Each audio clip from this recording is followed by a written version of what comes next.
One of Epcot's top rides will be closing for a refurb. One of Disney World's top character meals is returning. There are even more new Halloween snacks, and there's space olive oil. It's all coming up on DFB Guide.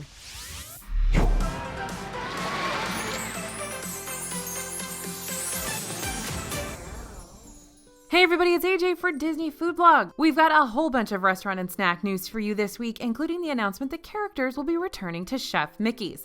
There are also some updates on why it's taking so long to hear about Disneyland's reopening and which days you won't be able to ride Frozen Ever After. Let's get started. First up, that big news, Frozen Ever After will close for refurbishment in November. Now, this ride is an incredibly popular Frozen-themed attraction in Epcot. It's going to be closed for refurbishment from November 2nd through November 6th. Thank goodness, not very long. Since this is a relatively brief refurb, we doubt there's any major work being done, but we'll keep you updated. Those water rides always have to have their refurbs every year. We always encourage you guys to check the Disney World calendar on their website. They list which rides and attractions will be closed for refurbishment, so you know what you can and can't ride on your upcoming trip. And over on DisneyFoodblog.com, we're also going to get started doing our refurbishment posts again every week. We didn't have to do them for a long time because there weren't any rides being refurbed, but we're starting to get a list going, so we should be publishing that over on DFB. If you're a newsletter subscriber, you'll see those posts. All right, characters are returning to Chef Mickey's. Mickey, Pluto, Goofy, Donald, and Minnie will be coming back to Chef Mickey's at the Contemporary Resort soon. This iconic Disney World character meal has been open without characters for a little while now, but come December 16th, you'll once again be able to see Mickey and friends. Kind of bummed about this because I really enjoyed Chef Mickey's with no characters and an a la carte, well, it was not a la carte, it's family style menu. It was much calmer and more relaxing, but alas, everybody loves characters. And so like other character meals in Disney World, they're going to stay socially distanced and parade through the restaurant. They won't stop for hugs or autographs, but you will see them.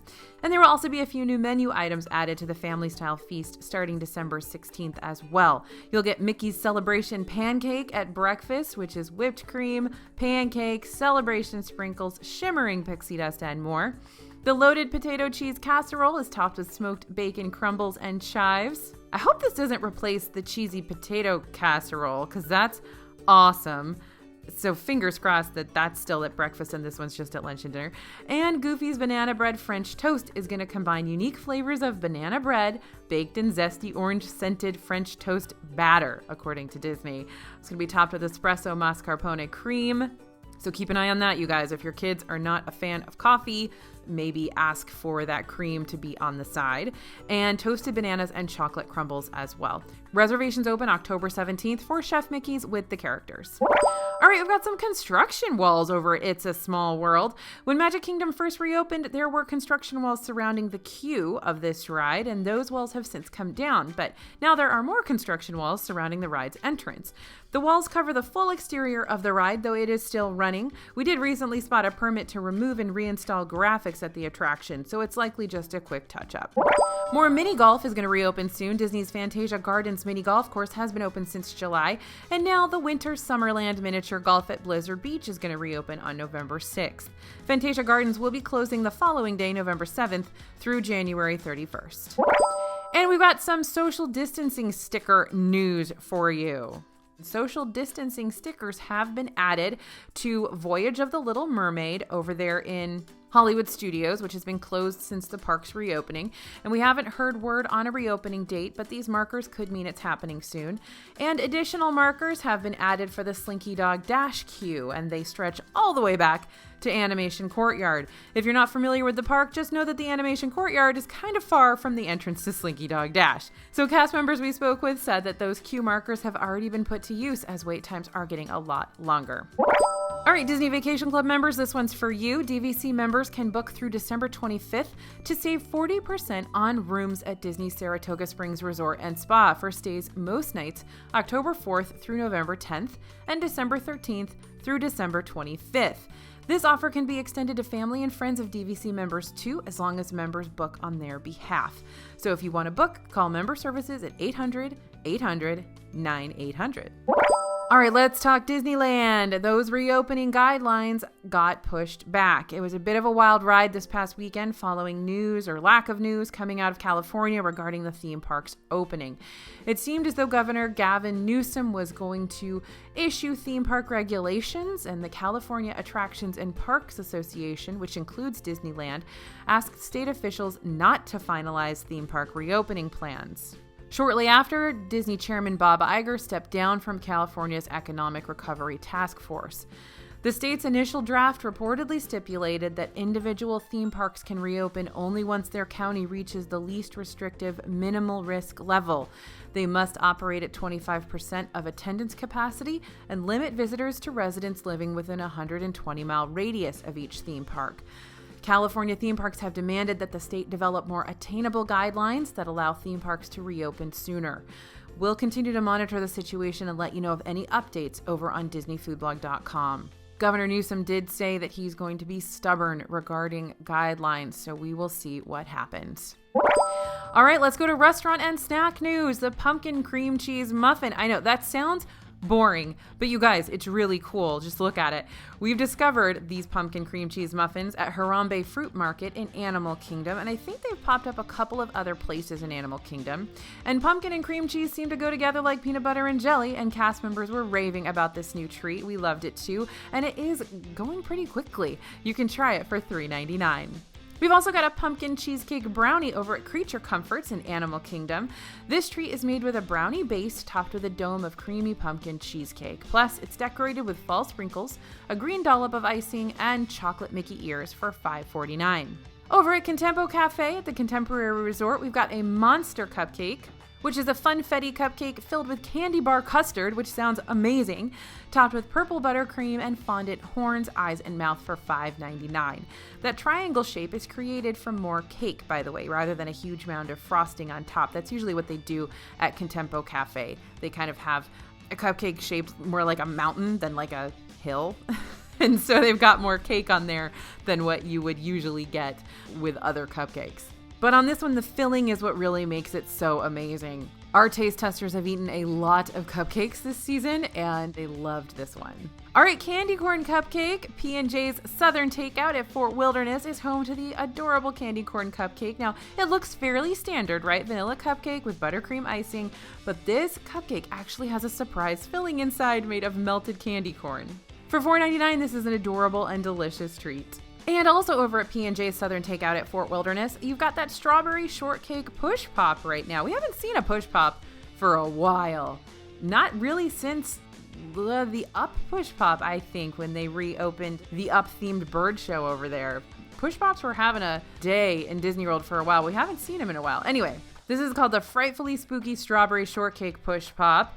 And from bottom to top, there's chocolate shortcake, macerated strawberries, purple whipped cream, more chocolate shortcake, more macerated strawberries, green whipped cream, and sprinkles on top. Once we got to the shortcake, we really liked it. Try it for $4.99. Now over at Abracadabra, we've got the Oogie Worm cocktail. This is, of course, at Disney's Boardwalk Resort, and the Oogie Worm is Tito's handmade vodka, blue curacao, Midori, pineapple juice, and one little gummy worm, all for $14. It was great, though not super unique. And who wants just one gummy worm? All right, now this next cocktail I want to tell you about is super, super cool. It's kind of a hidden gem, I think, and it's at a place that nobody ever goes. So at the end of last month, Martha's Vineyard Lounge at Disney's Beach Club Resort debuted the Wicked Spell Halloween cocktail, and we finally got a chance to try it. This is Crown Royal, De Kuyper Sour Apple Pucker, cranberry juice, and luster dust, which is edible glitter, which we love when they use this stuff. It looks so cool. And there's a poison apple glow cube. Now, this might be our favorite Halloween cocktail so far. Try it for $18. It's a lot of money. Some of that's the glow cube, though. All right, and ABC Commissary is debuting a new menu. They reopened on Thursday with some new menu items: curry rice bowl with shrimp or tofu, buffalo chicken grilled cheese sandwich, shrimp tacos, and the pork carnitas tacos are all new. You'll also be able to pick up the frozen apple cider and a box of Bones Eclair that we've tried elsewhere in the park, so you can check those out as fun additions to your meal as ABC Commissary reopens. Hollywood Studios restaurants cut their hours, though. Despite ABC Commissary reopening, Pizza Rizzo and Ronto Roasters have cut back hours, which means dinner options are increasingly confined to sit-down restaurants. Pizza Rizzo now closes at 5 p.m. and Ronto Roasters closes at 3 p.m., so plan ahead if you want that Ronto wrap. Now, over at Beaches and Cream, we have big changes. Beaches and Cream, of course, is in Disney World's Beach Club Resort. It's a little diner and soda shop, and the cast members there have a brand new costume. If you guys remember Beaches and Cream, it used to be a rainbow, seersucker, lots of ruffles kind of costume, and now it's much more streamlined. Their costumes are blue and white striped shirts, much simpler than before, paired with gray culottes or pants and optional newsboy caps. The previous costumes were much more old-fashioned, I think, but we all loved them so much, and now you've got a more modern, sleek vibe. I don't know how I feel about this because I loved Beaches and Cream so much the way it was before, so let me know in the comments your thoughts on this one.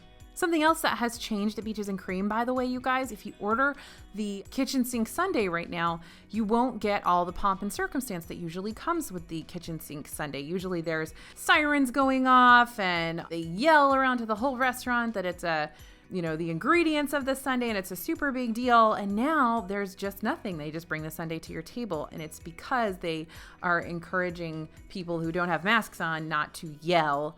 And so it's a safety precaution at this time. So we're sure that will come back in the future. But for right now, if you order your kitchen sink sundae, you're not going to get kind of the big deal that goes along with it. All right, we've got a couple new restaurants added to Disney World's new table service to-go option. Kona Cafe at the Polynesian Village Resort and The Wave at the Contemporary Resort are both offering takeout through the My Disney Experience app right now.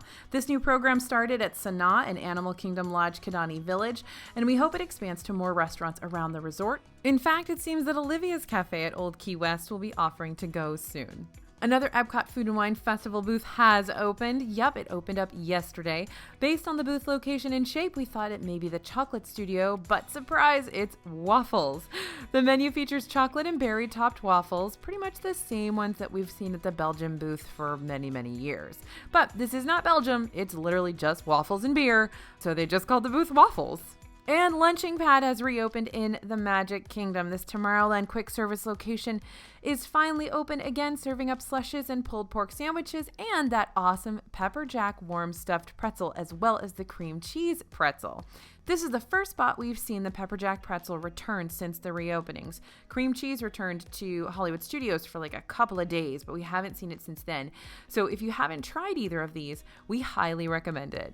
Now, over at Animal Kingdom, we've got a new secret menu option at Nomad Lounge. We've got secret menu tacos with crispy, sustainable fish, pico de gallo, pickled jalapeno, and radish for $15. These are really flavorful. You know, we love Nomad Lounge, and most of the dishes on their menu are so good. They probably come out of the same kitchen as Tiffin's. So if these are still being served when you're there, we definitely recommend them. They may be on a special menu placard, or you can just ask your server if they're available. And some brand new Halloween treats have arrived in downtown Disney over in Disneyland. Pumpkin spice churros, which are also, by the way, at Disney Springs, adorable candy apples, pumpkin ravioli, a pumpkin ale float, and so much more. So you're going to head to DisneyFoodblog.com to see the full list. In merchandise news, we've got some Star Wars olive oil. Sure, space olive oil, that makes sense. This is extra virgin olive oil straight from Skywalker Vineyard, owned by George Lucas, found at Tatooine Traders in Hollywood Studios for $34.99. And the Dooney and Burke Mickey Mouse Epcot Food and Wine Festival Magic Band has arrived in Epcot at Mouse Gear for $48. The limited edition band features both Minnie and Mickey channeling their inner chef. Over at Hollywood Tower Hotel, which FYI is Tower of Terror, we've got a brand new color revealing mug that features Mickey on one side and the hotel logo on the other. You fill it with hot water and hidden images will be revealed. We loved this one so much we actually bought it ourselves. Get yours for $14.99 at the Rides gift shop. And Danielle Nicole has released a new Evil Queen Storybook crossbody bag. The bag actually has a front panel that opens up to reveal the Evil Queen herself. This one is available for pre-order for $88 and is expected to ship October 26th. Now, speaking of bags, there's a brand new Dooney and Burke collection featuring many Mickey silhouettes in different animal prints. There are wallet, tote, crossbody bags, and annual pass holder exclusive satchels in the line that we spotted at Riverside Depot in Animal Kingdom. There are 2 new limited release glow-in-the-dark Haunted Mansion pins available at Memento Mori in Magic Kingdom. The AP exclusive Hitchhiking Ghosts pin featuring some skeleton hands thumbing a ride is $15.99, and the other Hitchhiking Ghosts pin, which is available to anyone, is $29.99. Now, the Backlot Shop has opened in downtown Disney/Disney California Adventure. The Disneyland Backlot Premier Shop is now open inside Stage 17 building in Disney California Adventure. Yeah, it's actually in the park, though you'll access it through a backstage entrance near the east side of the Esplanade between Disneyland and DCA. The goal of the shop is to help alleviate some of the crowds that we've seen descend on World of Disney and Downtown Disney as a whole. And Target is now selling Disneyland's 65th anniversary merchandise, including an adorable backpack, a tin lunchbox, Funko Pops, and mini pops and mugs. You can find them online and at select Target stores. If you're already done with spooky season though, you'll be glad to know holiday spirit jerseys have arrived on Shop Disney. There are 3 holiday printed jerseys in the release, but they've been selling out quickly and we do expect more to be available soon. Speaking of Christmas, Disney has also debuted new holiday face masks on Shop Disney in limited release 2-packs. There are also fun new snack-themed masks with Mickey bars and new character-inspired and National Geographic 4-pack mask sets. Here at DFE, we're also making our very own Disney-themed face masks, as you know, and we just debuted a brand new plastic cheese mask, because if you love plastic cheese, if you know, then this mask is definitely for you and for me. Head to our Teespring shop, links are below, to grab this mask or any of our adorable face mask designs and help support what we do here at Disney Food Blog. Thank you guys for listening and thanks for watching. As always, this is AJ from Disney Food Blog, and we'll see you real soon.